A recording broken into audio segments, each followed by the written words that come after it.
President Obama called the forced cuts arbitrary and dumb, repeatedly framing this as a situation where if the economy goes south, it's not his fault. Every time that we get a piece of economic news over the next month, next 2 months, next 6 months, as long as the sequester is in place, we'll know that that economic news could have been better if Congress had not failed to act.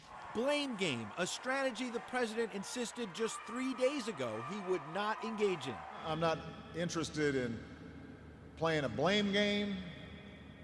At this point, all I'm interested in is just solving problems. Except the president waited until Friday, the day the cuts start falling into place, to try and solve the problem with Republican leaders in a meeting both sides knew would lead to nowhere.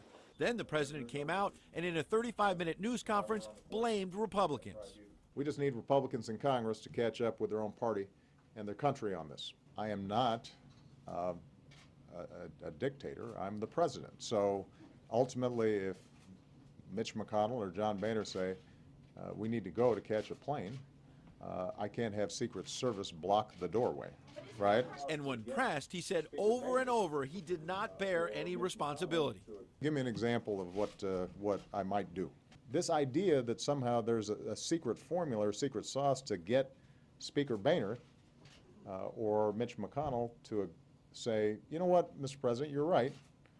We should close some tax loopholes for the well-off and well-connected. The president never mentioned and was not questioned about the fact his aides dreamed up the sequester.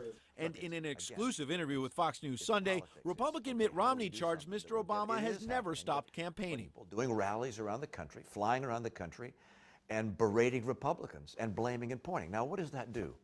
That causes the Republicans to retrench and to put up a wall and to fight back. Republicans are digging in and believe they're gaining steam because unlike the fiscal cliff fight, so far they're not caving on taxes. The president got his tax hikes on January 1st.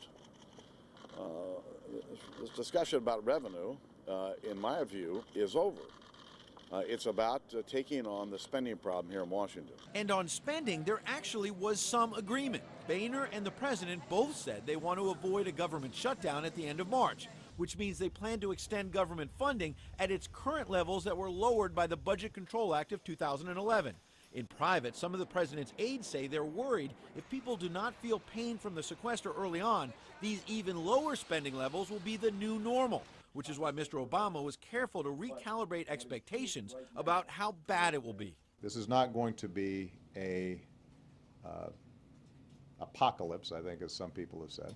Republicans noting tonight it was the president and some of his cabinet secretaries who whipped up some of that concern. At the White House, Ed Henry, Fox News.